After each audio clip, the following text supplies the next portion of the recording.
Jekyll Hyde.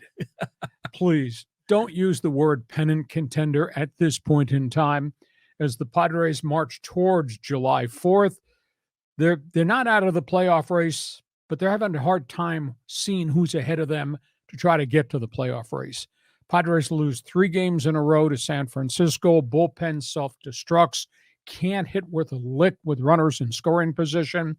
Padres finally play home run derby against the back of the Giants pitching staff and finally win. Thank goodness the Washington Nationals come to town for the weekend series. Maybe there's a chance to take the Giant victory and then parlay it into 3 wins against a ragtag Washington team, but then they go back out on the road. We had talked early in the week, John, on the Monday bonus podcast, that these 13 games were going to decide their fate as to whether or not they could forge their way back into the wild card race. And you lose 3 of 4 in San Francisco. And Padres win. Arizona continues to win. So the Padres come home and they're 9.5 out of first place. There are 7 teams fighting for 3 wild card spots.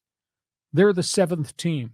They'd have to get hot, and they'd have to have somebody else start losing, and they'd have to vault a whole bunch of people to get into the wild card race where you say, I feel comfortable catching the Dodgers, catching the Giants, catching whoever is in the other division. So it's a big issue. Padres have gotten much more aggressive on the base paths.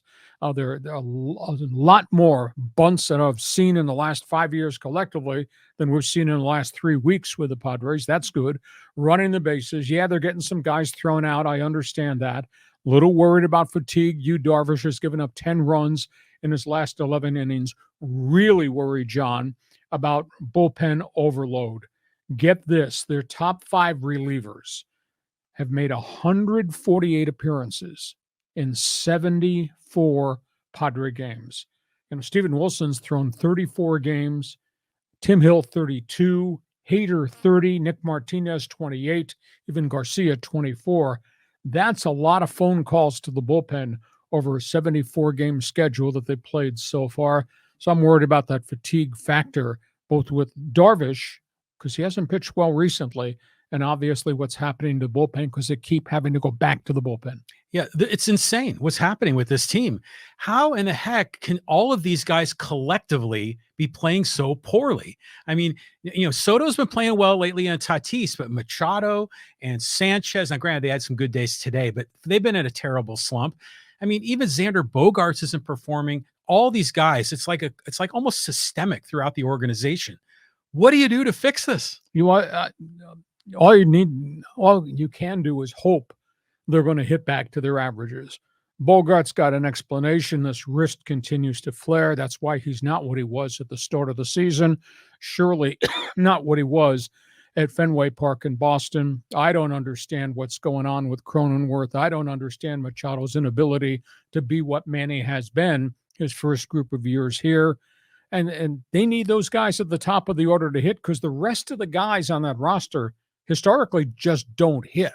So it's, I guess the safest word, flawed team. It's just not a complete baseball team right now, and it's really an underachieving team right now. Yeah, it's crazy how frustrating this is.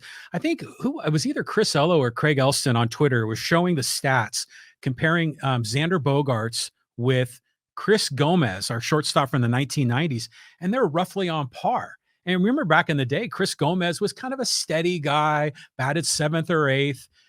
Xander Bogaerts is like, your cleanup hitter that you're paying $280 million, and he's hitting like Chris Gomez. Yeah, you had 11 years of that to watch. Holy cow.